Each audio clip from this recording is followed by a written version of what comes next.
Salutations à tous. Alors cette fois-ci j'aimerais parler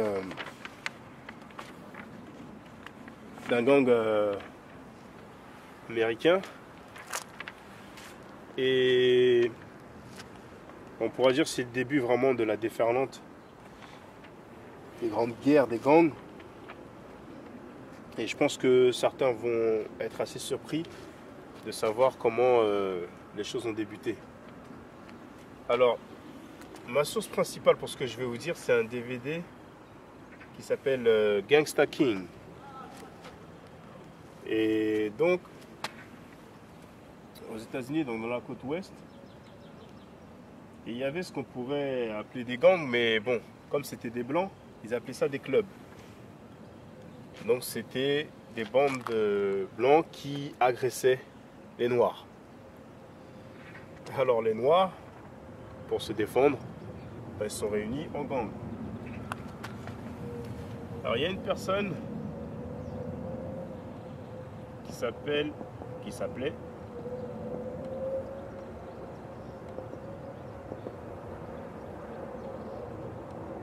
Raymond Lee Washington. Il voulait joindre le mouvement des Black Panthers, mais il était trop jeune. Je crois qu'il n'avait pas encore 18 ans. Alors pour protéger sa communauté, avec ses amis, ils se sont réunis, ils ont formé ce qui s'appelait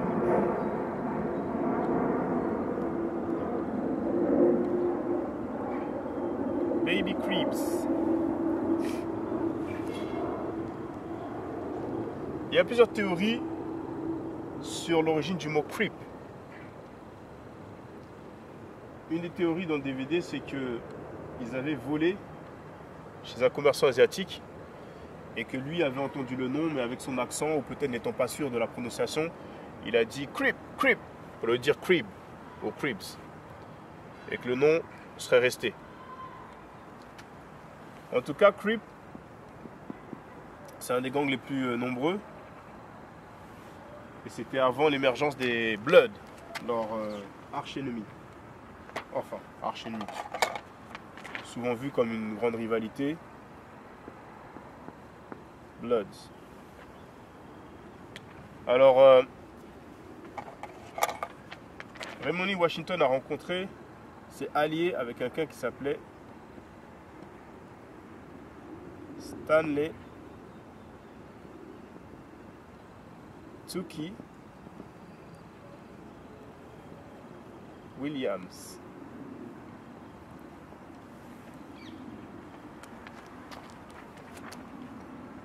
Lorsqu'il s'est allié avec Stanley Tookie Williams, là ils ont pris du pouvoir et ils ont quasiment eu le monopole. Tookie est très connu parce que Raymond Lee Washington s'est fait tuer alors que le mouvement était en train de grandir, leur gang, probablement par quelqu'un qu'il connaissait. Et Tookie est quelqu'un qui faisait beaucoup de musculation, il était très balèze. Et Tookie était dans le couloir de la mort, donc Death Row. Il a été exécuté et sous l'ordre du gouverneur californien, de la Californie, Arnold Schwarzenegger. Et Tookie a été nominé pour le prix Nobel de la paix. Et il a écrit des livres pour les enfants, particulièrement,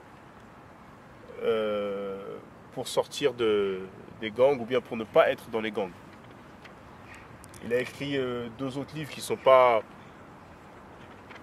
particulièrement pour les enfants. Donc il y en a un qui s'appelle Life in Prison, que j'ai lu, et l'autre qui s'appelle Redemption. Et ça, c'est son autobiographie. Et à partir de son autobiographie, ils ont fait un film du même nom, Redemption. Et l'acteur qui joue Tookie, c'est quelqu'un de très connu, c'est Jamie Foxx. Donc voilà pourquoi Tookie est beaucoup plus connu que Raymond Lee Washington. Lorsque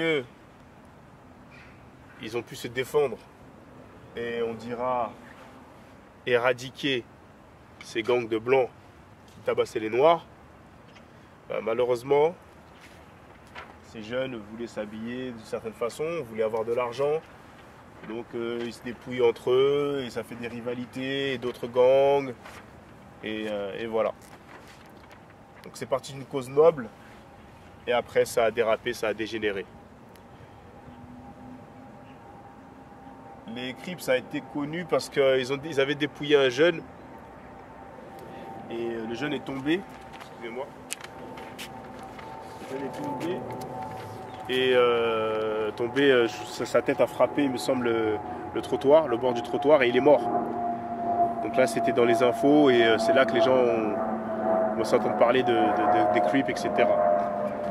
Alors, quelque chose de notable, c'est que Winnie Mandela est allé visiter Touki alors qu'il était en prison. Alors maintenant, je vais parler brièvement d'un gang qui s'appelle Zoe Pound.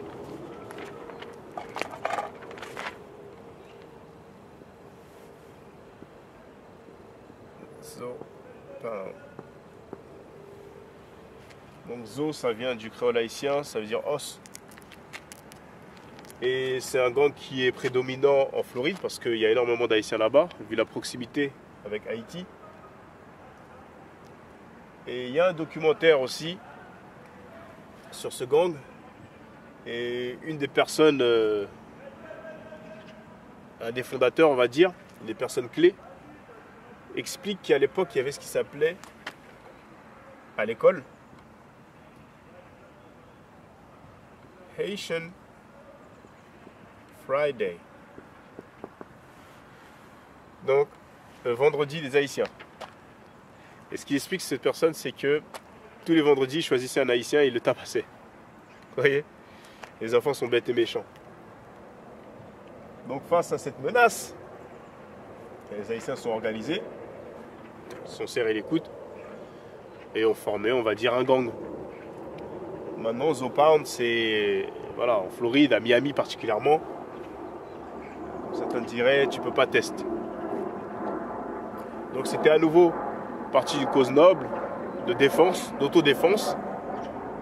Et après, ça a viré vers le grand banditisme.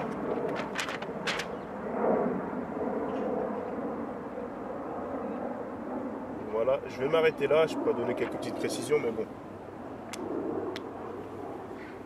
Je finirai par dire que les Bloods, ils ont pour habitude d'avoir des mots, d'employer des mots en Swahili. Par exemple, Suge Knight, on parle beaucoup de lui parce qu'il a été arrêté. Pour l'histoire, bon, si vous allez sur les réseaux sociaux, sur les moteurs de recherche. Donc Suge Knight, c'était le patron de Death Row Records. Il y avait Tupac, Snoop Dogg, Dogg Pound, beaucoup de gens. Par exemple, son chien s'appelle Damu. Et Damu, ça veut dire sang en Swahili. Voilà. Il faut savoir que beaucoup d'Afro-Américains ont eu l'initiative d'apprendre le Swahili, qui est la langue africaine la plus parlée, même si elle n'est pas parlée partout. Et un exemple, c'est Sanika Shakur.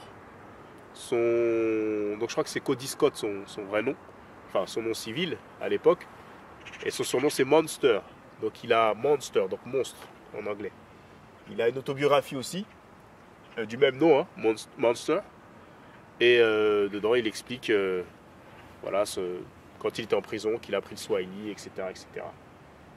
Et sa petite amie, par exemple, il appelait Tamu.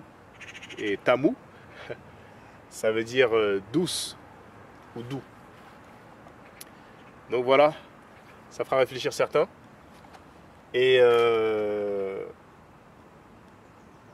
très bientôt. En tout cas, voilà. On part de gens qui volent et qui tuent les personnes en les étranglant. Puis aussi, je crois qu'il y a des sortes de rituels bizarres, mais bon, je vous laisse regarder.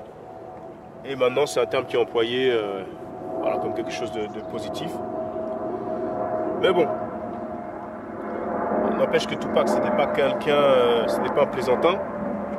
Sa mère était Black Panther.